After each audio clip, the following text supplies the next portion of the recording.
This is DIY Cyber Guy with David W. Schrofer. Every week, he will show you how cybersecurity can be as easy as locking up your house at night. Now, here is your host, David W. Schrofer.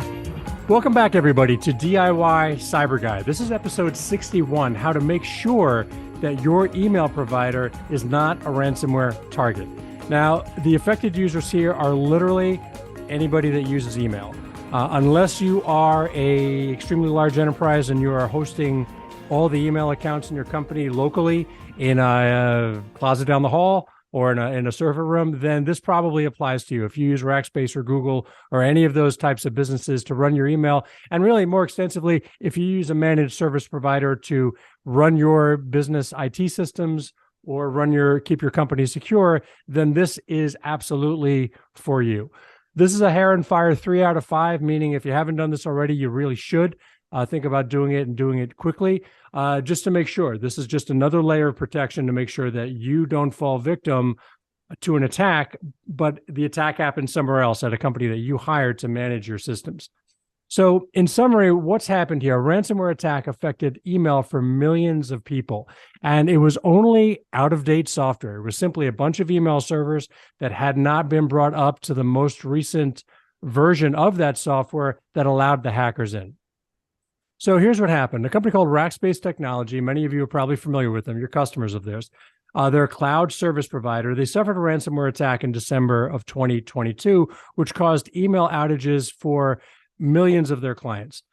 The company reported that a small number of its dedicated hosting customers were affected, but thousands of clients, and a client here is a company that could have hundreds or thousands of users itself, but thousands of clients migrated to its cloud services. So Rackspace stated that it was able to restore the affected systems quickly and no customer data was compromised. That's really, really good. That's, hats off to Rackspace for letting that happen. But the company did not disclose whether ransom was paid to the attackers or not.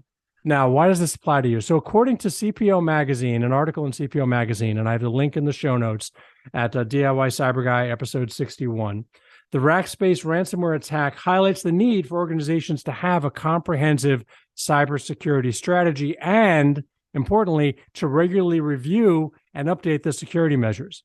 So here's a quote from the article. A former Microsoft employee named Kevin Beaumont stated that the Rackspace ransomware attack leveraged something called proxy not shell, which is an attack that we all gave a name to.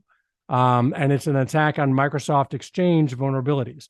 Now, according to Beaumont, Rackspace's Microsoft Exchange servers had a build number predating proxy not shell. That means that those servers had not been updated since proxy not shell appeared and was fixed, and everybody should have moved on. But if you don't update your servers, then you're not protected against a new vulnerability, even if you know about it.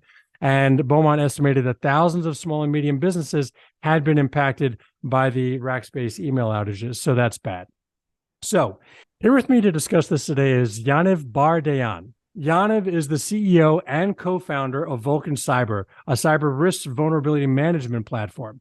Yaniv is also a veteran of an elite Israeli military intelligence unit and has led numerous high-value cybersecurity projects throughout his career. Welcome, Yaniv. Thank you very much, David. Happy to be here. Thanks for being on the show. So in your own words, what happened to Rackspace? So it's a very interesting case because it can be confusing to people who are not deeply savvy in how MSPs do business and how cybersecurity relates to it. So practically, Rackspace is a managed service provider. It provides many different services, IT services, to their customers.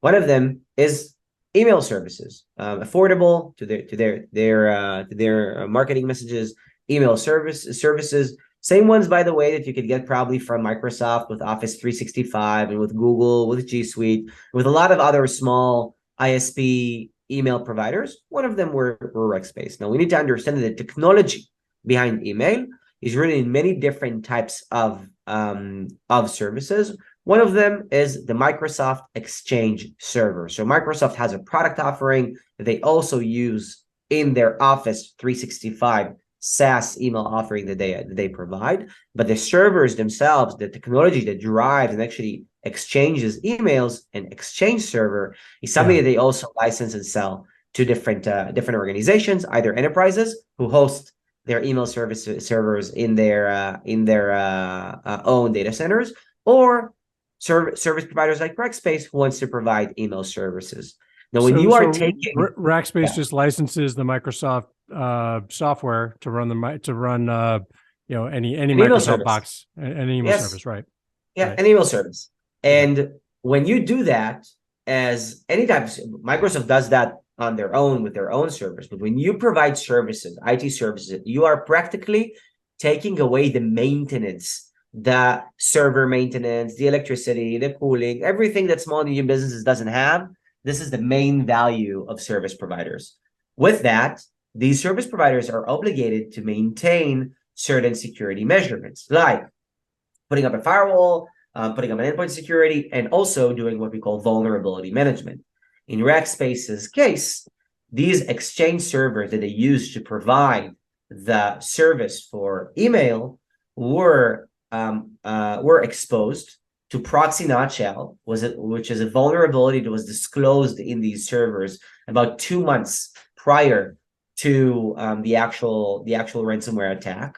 So when Rackspace, and they have tens of millions of vulnerabilities in their environment, probably had to eventually zero in on proxy not shell, they missed it. And as part of that, that's what led, or maybe not even miss it, but they took a business decision to fence the risk. And they said the risk of getting downtime because of upgrading is higher than the risk that we will get hacked. Obviously, this risk reward type of analysis was wrong because they eventually got hacked. And as they got hacked with a specific type of hack that did not target or aim to exfiltrate data, but actually to disrupt business operations. So ransomware was deployed on these servers. These servers went out of commission, so you practically can't use them. The outcome of that, by the way, was Rackspace migrating most of their Exchange email clients into Office 365, almost lost a business of $30 million. So great impact on Rackspace, but for their customers, it's even greater, because what happened to their customers is that they couldn't send emails, couldn't get emails, lost all of their email history and data in some cases. Like this thing impacted not only the ongoing operations for an X amount of time for their customers, but actually also hurt their integrity of data as they migrated into Microsoft Office 365, which is a competing type of Exchange email service. Rackspace lost twice. First of all, obviously their name and the outcome of having an incident like that. Although this usually don't hold for a long time, and it happened to everyone. We already understand that no one is immune. But secondly, they just lost a lot of business. They lost $30 million worth of business based on what the applications are saying because of that incident. And we have no idea what the customers of Rackspace experienced in terms of brand erosion, in terms of their customers being alienated in any way by not being able to contact a business through email, right? I mean, you can assume some scrutiny. You're a small e-commerce shop. You have your email in Rackspace. Every customer sends you an email saying, "Hey, I did not get my package," or you send me something broken. Exactly. So no, don't answer. Right, exactly. And so that's a different kind of brand erosion. So let's dive into that, because the listeners of the show would be customers of Rackspace and customers of managed service providers, not Rackspace itself or managed service providers themselves. So if I am a customer and I'm if I'm running a company and I use Rackspace's services or any of these managed service providers, what kind of questions can I ask them to make sure that, at least if nothing else, you understand the decisions they're making, right? Because you just said that Rackspace made an internal decision to not upgrade certain servers because of the cost benefit that it was weighing, but you may not, as the customer, agree with that decision and want to stay on top of it and even maybe move to another provider if they don't give you the answer they want. So can you give me some examples that our listeners as MSP clients can ask those MSP providers, how are you protecting me from this same type of Rackspace attack? Yeah, definitely. So I think there are two layers to this. And it also depends on how how much detailed as a customer you want to be. But Yeah. first and foremost, every managed service provider that respects security will eventually have a policy and multiple policies around security practices. Specifically, what you need to ask is your vulnerability management policy, your application security policy, and your identity and access management policy. There are the three policies where you need to, if you want, you need to get the data and see if they are actually committed and they have a public policy on how they manage vulnerabilities like proxy, not shell. Now, just as an understanding, usually large enterprises adhere to a certain SLA type of policy around every vulnerability. Obviously, they Service don't level feature agreement. within SLA, but you can hold them accountable to this, because what you eventually want to do, and as you sign these agreements with MSPs, you sign a certain liability cap. You have certain legalities around what the vendor will owe you in case of whatever issues they have. It could be downtime because of ransomware. It could be downtime because someone that took something out of the wall and unplugged the In the server power. room. Yeah, sure. Yeah, in the server. It could be whatever. It became too hot. The ventilator went out. Right, Whatever. right. So as part of that, you want to hold your MSP accountable to what security practices they are taking, both from an uptime perspective, but also from a data integrity perspective. You're not only using email services as email exchange as a service. You're also using hosting and file sharing, and sometimes use things like Google Drive or Dropbox or equivalent in your event in your Services. MSP. Yeah. And you want to make sure that this data maintains its integrity. And the way to maintain integrity is to keep and make sure that the infrastructures they are running robustly on fully updated or as most updated and protected infrastructure. And the programs, application security, vulnerability management, cloud security are the ones, identity and access management are the ones that we need to make sure we understand. Second is disaster recovery. Let's say that the ransomware attack happens and all of your data is being encrypted. Can they recover the data? Can they have some kind of commitment on how much time they preserve the data from the moment you're starting to become a customer? All these things are critical, because let's take again the Rackspace case.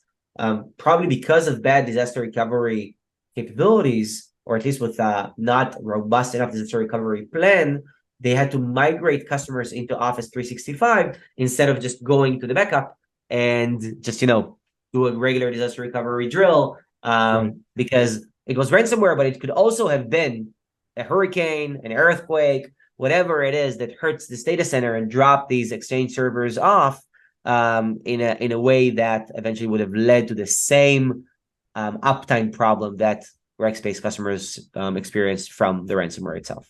Got it. So the whole point of a managed service provider, it's up to them to manage all these things. Have a redundant server that's not in a completely different. So you won't do that. Exactly. That's what you're paying for. All right. So let me just recap those questions. Questions that any customer of any managed service provider, whether you're a Rackspace customer or a customer of another service provider that's running your IT systems, the questions include: what is your vulnerability management policy? What is your identity and access policy? What is your service level agreement policy in relation to both uptime and to data protection? And what's your disaster recovery policy, which is probably the most important of them all? When everything goes pear-shaped, then what do you do? And they should all have these policies. They need them. They're required to have them, really, if they're in the business of providing services to other companies. So, Yaniv, are there other search terms? If I'm a listener and I just want to learn more about this topic, what are some of the Google or Bing search terms that I can punch in to educate myself? Yeah, so you can search for templates for vulnerability management programs, how vulnerability management works, how can I hold my MSP accountable to their vulnerability management policy, these type of things. And what we probably need to tell the audience: vulnerability management is the single most impactful program to run from a security standpoint that has the highest ROI. Eventually, 90% of attacks are using known vulnerabilities and known misconfigurations within the target's environment to actually get in. the vast majority of it, the most cost-effective security action a vendor could take, and you also, is just patch your systems. Make sure you're fully updated. And this is what we're trying to hold, or what you should hold your MSP accountable to. Perfect. So for all my listeners, you can go to DIYCyberGuy.com, search for episode 61, just search the number 61. You'll find the show notes for this episode, where we've got all of these questions to ask your MSP and the Google search terms that we just talked about. In addition, we have everything you need to know about Yaniv. So Yaniv, tell me, how can people find out more about what you do? Awesome. So first of all, briefly about Vulcan. Vulcan is a vulnerability risk management company, as you said. We do something very simple. We go to small to medium, large enterprises and MSPs. We help them manage the outputs of the vulnerability assessment scanners they run. So we connect to all these different tools. Could be tools like CrowdStrike, Qualys, Tenable, Wiz, Orca, Sneak, whatever they are. We extract vulnerability data and we make sense out of it. We dedupe it, we prioritize it, we add information around is it exploited or not, how attackers are using it, and we help customers eventually fix more vulnerabilities. To learn more, you can either go to our website at vulcan.io, read our resources center, or even kick the tires for free using the Vulcan free version, which is in the website. All you have to do is submit your details, and from there, you're going to get a full-fledged instance that you can connect to your own security scanners if you have them, or you can go to your MSP and say, I would like to connect Vulcan Free into your scanning instances that are scanning my environment, and get the information and data around the vulnerabilities and exposures that you have under their belt or in your environments themselves. Perfect. So I'll add a link to the free account and to your pricing page so that people can see that. And for my listeners, full disclosure, Vulcan Cyber is not a sponsor of this podcast, but Yaniv was the guy with the experience and the expertise that could address this issue, and I thought it was important to do that. So that's why he's on the show. And yes, he has a product that can address it. So please go to his website, do some of these search terms, and do the research for yourself, and you will be a lot more secure in the world of vulnerability management. Yaniv, thanks a million for being on the show today. Really great advice for my listeners. Thank you very much, David. I appreciate it. That's all the time we have today. Remember, for the show notes from this episode, or to listen to any of our past episodes, or to get a free chapter from my book, Digital Habits, just go to DIYCyberGuy.com. To learn more about our sponsor, Safe, just go to thesafe.io. And if you want to buy my book, just go to Amazon.com or BarnesandNoble.com and search the keywords Digital Habits 5 Simple Tips. If you have questions or an idea for the show, just email me at questions@DIYCyberGuy.com. And if this show helps you stay safe online, please click the share button and send it to everyone you think we can help. Thanks for listening.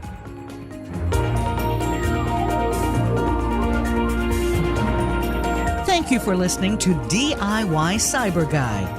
The information, opinions, and recommendations presented in this broadcast are for general information only, and we have not knowingly divulged any information that would conflict with any of our non-disclosure or confidentiality agreements. Enjoy the internet safely.